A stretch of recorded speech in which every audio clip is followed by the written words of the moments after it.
Some people believe that professionals such as doctors, engineers should be required to work in the country where they did their training.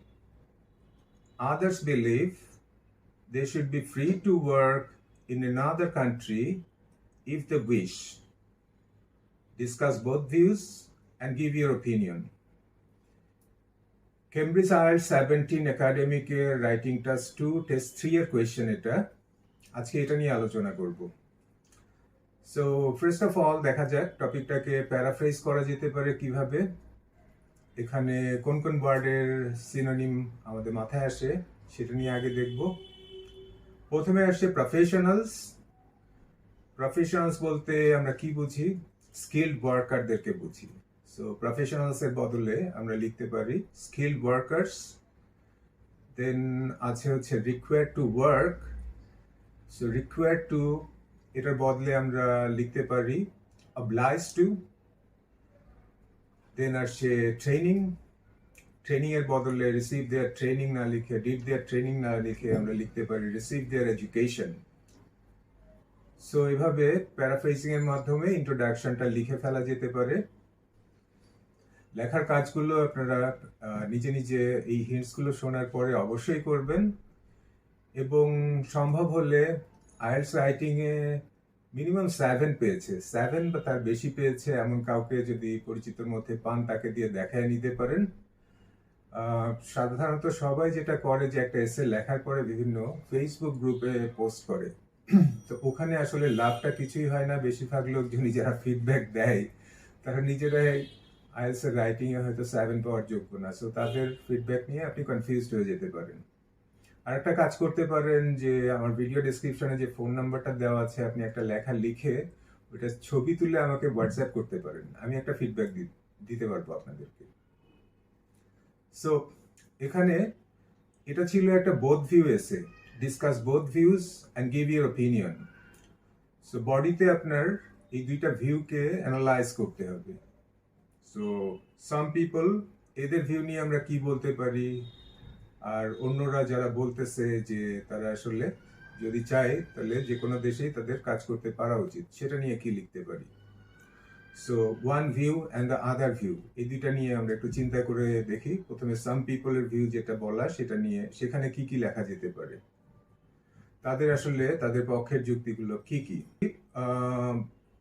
প্রথম পয়েন্টটা যেটা হতে পারে যে যে দেশ থেকে তারা ট্রেনিংটা পেয়েছে সেখানে যদি কাজ করে তারা, তাহলে লোকাল পিপল যারা আছে তারা এদের সার্ভিসটা পেতে পারে। প্রত্যেকটা দেশের গভর্নমেন্টই কিন্তু এডুকেশনের পিছনে এবং এডুকেশনাল ইনফ্রাস্ট্রাকচার ডেভেলপমেন্টের পিছনে অনেক টাকা খরচ করে। সো ওই দেশের জনগণের ট্যাক্স মানি দিয়েই কিন্তু তারা এডুকেশনটা পেয়েছে, এবং তাদের একটা রিটার্ন করার একটা অব্লিগেশন কিন্তু তাদের মধ্যে থাকে। সো যদি তারা যে দেশ থেকে পড়াশোনা করেছে সেখানে কাজ করে, তাহলে এই পারপাসটা সার্ভ হবে। Local people will get some return for the tax money they spend. Second পয়েন্টটা কি হতে পারে এই ভিউ এর পক্ষে? এই ট্রেনটা কখন হয়? একটা দেশ থেকে ডক্টর, ইঞ্জিনিয়ার এ ধরনের স্কিল প্রফেশনালরা আর একটা দেশে কখন চলে যায়? বেশিরভাগ ক্ষেত্রে আমরা এই ট্রেন্ডটা দেখি যে ডেভেলপিং বা লেস ডেভেলপ কান্ট্রিগুলো থেকে ডেভেলপ কান্ট্রিতে এই স্কিল প্রফেশনালরা চলে যায়। সো এখানে যদি তাদের একটা অব্লিগেশন থাকে যে না, যেখান থেকে তারা ট্রেনিং পেয়েছে সেখানেই তাদের কাজ করতে হবে, তাহলে এই ব্রেইন ড্রেইনের এই টেন্ডেন্সিটা এটা কিন্তু রিডিউসড হতে পারে। লেস ডেভেলপ বা ডেভেলপিং কান্ট্রি যেগুলি আছে সেখানকার লোকরাও ভালো হেলথ কেয়ার অপরচুনিটি পেতে পারে। এখন দেখা যাক অন্য পক্ষের যুক্তিগুলি কি আছে। আমরা টপিকে দেখলাম যে others believe they should be free to work in another country if they wish. এটার পক্ষে কি কি যুক্তি আছে? এখানে প্রথম যুক্তিটা যেটা আসতে পারে সেটা হচ্ছে যে ইন্ডিভিজুয়াল রাইট সবারই আছে। স্কিল প্রফেশনাল যারা তারাও এটার এক্সেপশন হওয়া উচিত না।